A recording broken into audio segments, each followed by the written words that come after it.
Welcome back to GDT Tech Reviews. In this video we are going to do a detailed review and pick the top 5 best 4K TV 2021.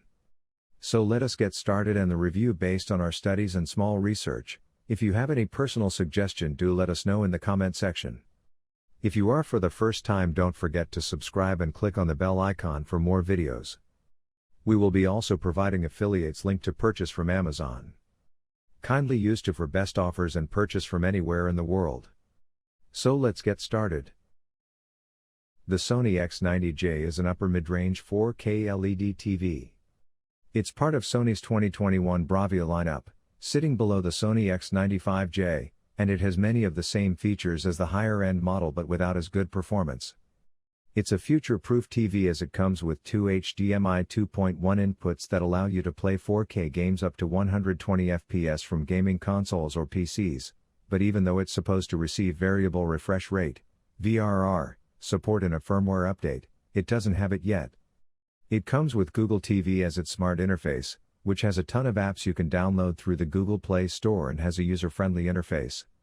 This TV comes with a VA panel that helps it perform well in dark rooms, and it even gets bright enough to fight glare in well-lit rooms, but it has narrow viewing angles, and it doesn't have Sony's X wide-angle technology. The Sony X90J is a great TV for most uses. It's best suited for watching movies and HDR content due to its high contrast ratio, great full-array local dimming, and high HDR brightness.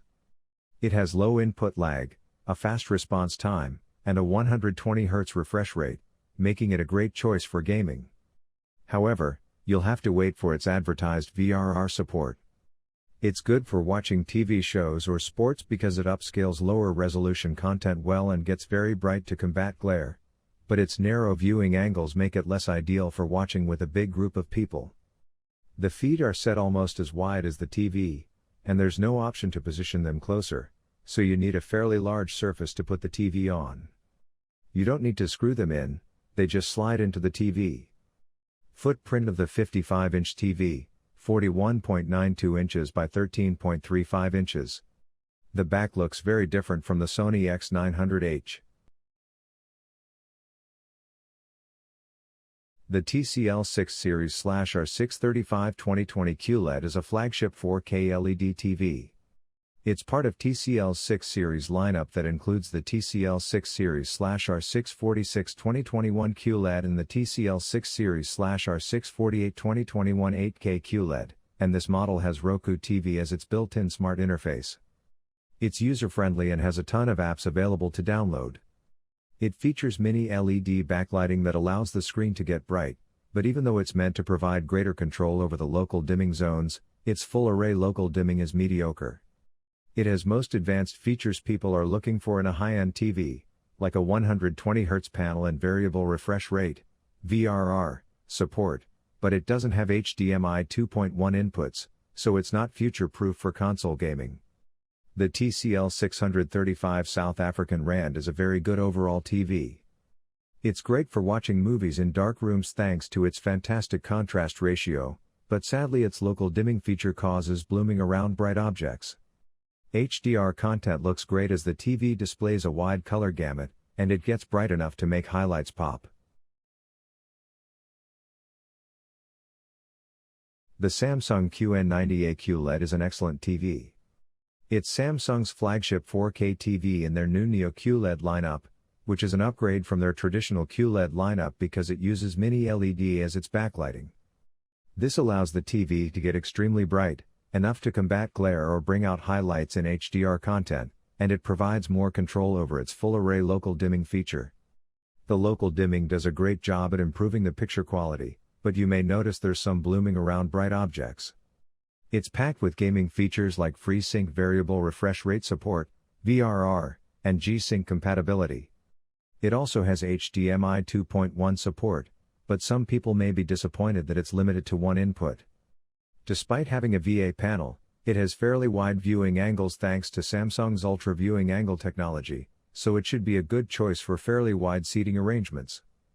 The Samsung QN90A is an excellent TV for any use. Its VA panel provides an excellent native contrast ratio and great local dimming to display deep blacks. It gets bright enough to combat glare and has fantastic reflection handling if you want to use it in a well-lit room. Also, gamers should enjoy its VRR support, low input lag, and quick response time for a responsive gaming experience. The Samsung QN90A has a premium design that looks very similar to the Samsung Q90/Q90T QLED, except it's much thinner. It has a clean look with thin bezels that would look good in any setup. The center-mounted stand also elevates the TV enough off the table so that you can place a soundbar in front and not worry about blocking the screen. Overall, it's a very well-built high-end TV. The screen is a bit wobbly on the metal stand, but it's not too noticeable. Footprint of the 55-inch TV, 11.8 inches by 9.2 inches. The Samsung QN90A's build quality is fantastic. Although the entire TV, except for the stand, is made out of plastic, it feels very solid and well put together. The textured plastic feels premium. There aren't any obvious issues or loose parts, which is what you'd expect from a high-end model. It's a bit wobbly, but that's because the panel is so thin and easy to move, and it shouldn't be an issue during regular use.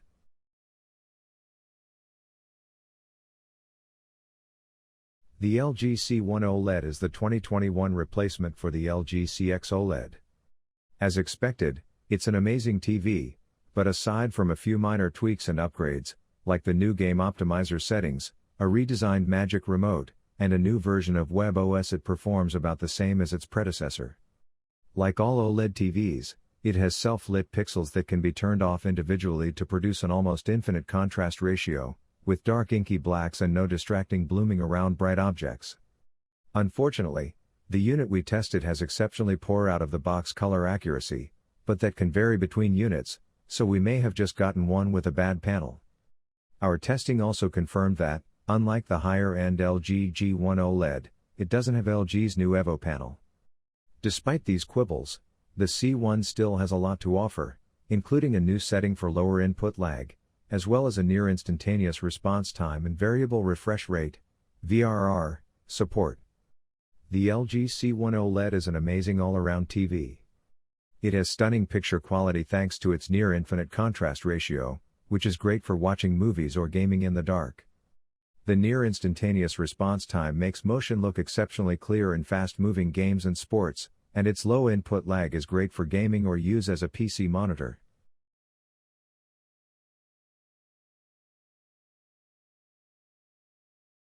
The HISENSE H8G is a very good budget TV and a nice upgrade over its predecessor, the HISENSE H8F. It has a VA panel with a high contrast ratio and a full array local dimming feature, allowing it to produce deep blacks for a great dark room viewing experience. It has decent reflection handling and can overcome glare easily in bright environments. There's very little blur in fast-moving content, as it has a quick response time and an optional black frame insertion feature to further improve motion clarity. Its input lag is low enough for most casual gamers, however, it doesn't support any advanced gaming features like variable refresh rate, VRR, technology. Also, while it has a good color gamut to produce rich and saturated colors in HDR content, it doesn't get quite bright enough to truly make highlights stand out, especially if you're viewing in a well-lit room. On the upside, its Android TV interface is easy to use, and there are tons of apps available in the Google Play Store. The HISENSE H8G is a very good TV for most uses. It's great for watching movies in dark rooms thanks to its excellent contrast ratio and full array local dimming feature. The HDR experience is a bit limiting as it can't get quite bright enough to bring out some highlights. However, it has a good response time and very low input lag for gaming, and it's a good choice for watching TV shows or sports. It can get bright enough to combat glare, but you quickly lose image accuracy when viewing from the side. The feet are made out of metal and are adjustable. The stand supports the TV fairly well, especially when the feet are in the widest position possible, but there's still some wobble. Footprint of the 55 inches stand at the narrow position, 35.9 inches x 9.7. The top half of the back is metal, while the bottom half where the inputs are housed is made out of textured plastic. There are hooks for cable management, which is something 2019's HISENSE H9F doesn't have. The HISENSE H8G has a decent build quality, but it doesn't have a premium build like other high-end TVs. The metal on the back and the plastic parts are solid. There's a bit of wobble when nudged, but overall, there aren't any obvious issues.